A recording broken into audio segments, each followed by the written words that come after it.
আমি দেখছি দাঁড়িয়েওয়ালা কিছু শয়তান আছে ইউটিউবার, কোরিয়াতে একটা থাকে টিপু চৌধুরীর ছোট লোক গরিব, সে খুব খুশি। আরেক মূর্খ আছে অশিক্ষিত সাবির খান, এরা 9 ক্লাস পাশ করে নাই। অশিক্ষিত মূর্খ দুইটার ইউটিউব দেখছি আমি। আমরা সকলে ছোট লোক না, আমরা সকলে অশিক্ষিত না।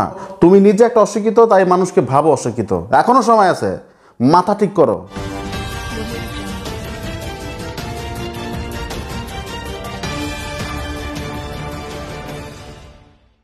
হ্যাঁ ভাই হ্যাঁ, আজকে আমি এমন একটা বিষয় নিয়ে হাজির হয়েছি, আপনারা দেখলে অবাক হয়ে যাবেন। ভাবতেছেন যে আমি এইটা কেন লাগাইলাম, হেলমেট কেন। দর্শক, আজকে সেবুদার সাথে আজকে পুরো ঘুষাঘুষি হবে, ফাইটিং হবে। কারণ গতকালকে মিন্নিকে নিয়ে কথা বলায় সেবুদা তীব্র নিন্দা জানিয়েছে। ও আমাকে বলেছে আমি নাকি অশিক্ষিত মূর্খ, আমি নাকি বর্বর, না কি জানি কইলো। হ্যাঁ, অশিক্ষিত মূর্খ বর্বর।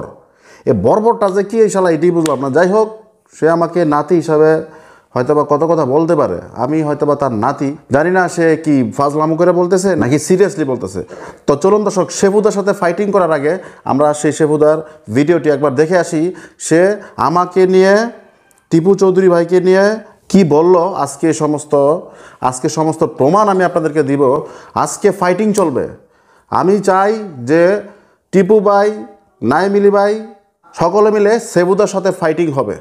যদি তাকে নসিবে আস্তে আমরা ইতারে পাগল হই, লাইনটা দিলে পাগল হয়ে যাগা, ওটা দিলে পাগল হয়ে যাগা, ওটা দিলে পাগল হয়ে যাগা। তো চলুন দর্শক, কথা না বাড়িয়ে সে ভিডিওতে চলে যাই। গরিব অশিক্ষিত মূর্খ ছোট লোক।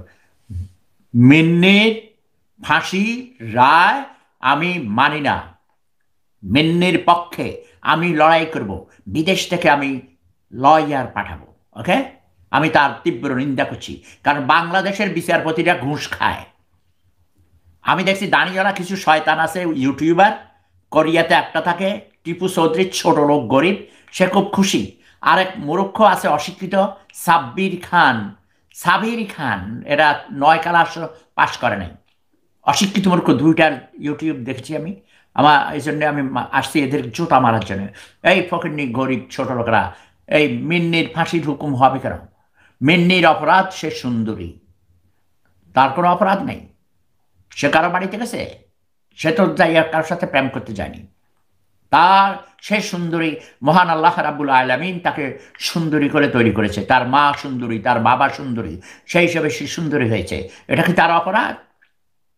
তো দর্শক, আপনারাই বলুন, এই যে সেবুদার যে লাইভটা আপনারা দেখলেন, আপনাদের মতামতটা কি অবশ্যই কমেন্টে লিখবেন। কিন্তু আর একটা জিনিস বুঝলাম না, সারা বাংলাদেশের মানুষ এই মিন্নির ফাঁসির রায় হওয়াতে সমস্ত মানুষ কিন্তু মোটামুটি বলতে গেলে যে বাংলাদেশের অধিকাংশ মানুষই কিন্তু অনেকটাই হ্যাপি এবং খুশি।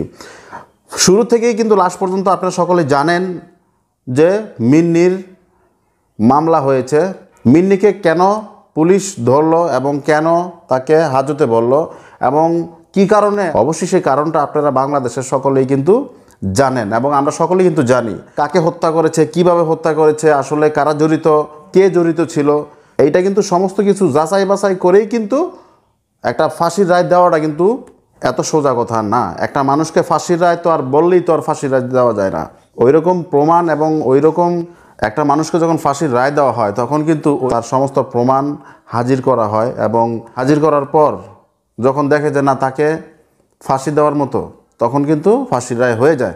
তো দর্শক, অ্যাভেলেবেল বললেই তো আর ফাঁসি দেওয়া হয় না। একটা মানুষকে, একটা সুস্থ মানুষকে, একটা নির্দোষ মানুষকে কি এইভাবে কি আইনের কর্মকর্তা এবং জজ ম্যাজিস্ট্রেট কি শুধু শুধু ফাঁসি দিয়ে দেবেও না? অবশ্যই সেই মিন্নির উপযুক্ত প্রমাণ পেয়েছে, সেই উপযুক্ত প্রমাণ পাওয়ার পরে কিন্তু তাকে ফাঁসির রায় দেওয়া হয়েছে। তো হঠাৎ করে সেবুদা আবার কি বলতেছে যে আমি এই বিচারের রায় মানি না। তুমি সেবুদা যদি বিচারের রায় না মানো, বিচার কিন্তু বসে থাকবে না। বাংলাদেশে একটা সুস্থ বিচার হয়েছে। সমস্ত বাংলার লোক কিন্তু অশিক্ষিত না তোমার মতো। তুমি একজন অশিক্ষিত, তুমি বর্বর, তুমি ছোট লোক। আমরা না, আমরা সকলে ছোট লোক না, আমরা সকলে অশিক্ষিত না।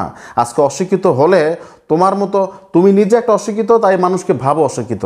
এখনো সময় আছে, মাথা ঠিক করো, এখনো সময় আছে। সত্য মিথ্যা, ভালো মন্দ যাচাই করা শিখো।